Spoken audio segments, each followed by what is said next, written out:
ডিবিতে থাকা অবস্থায় এবং ডিবিতে যাওয়ার আগে যখন গুম থাকা অবস্থায়ও আমাদেরকে গোয়েন্দা সংস্থার পক্ষ থেকে যারাই আমাদের সাথে কথা বলেছে সবাই নানাভাবে এই নিয়ে বিনে এটা বলেছে যে আপনাদেরকে হত্যা করার নির্দেশনা দেওয়া হয়েছে, আপনাদেরকে যাতে আর দেখা না যায় লিডারশিপে সেটার নির্দেশনা আমাদেরকে দেওয়া হয়েছে। কিন্তু আমরা দয়া দেখাচ্ছি, আপনাদেরকে করছি না, আপনারা আমাদের সাথে সহযোগিতা করেন, আন্দোলনটা প্রত্যাহার করেন।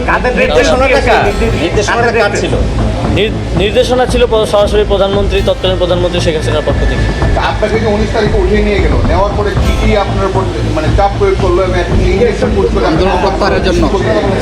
19 তারিখ আমাকে রাজধানীর গুলশান নিকেতন এলাকা থেকে উঠিয়ে নিয়ে যাওয়া হয়। ডিবি পরিচয় উঠিয়ে নিয়ে যাওয়া হলেও পরবর্তীতে আমরা জানতে পারি যে একটা বিশেষ গোয়েন্দা সংস্থাই এটা করেছিল এবং পরবর্তীতে আয়নাঘর পরিদর্শনের সময় আমি এবং নাহিদ ভাই দুজনেই নিশ্চিত হই যে আমাদের দুজনকে আলাদা আলাদা কক্ষে সেখানে রাখা হয়েছিল।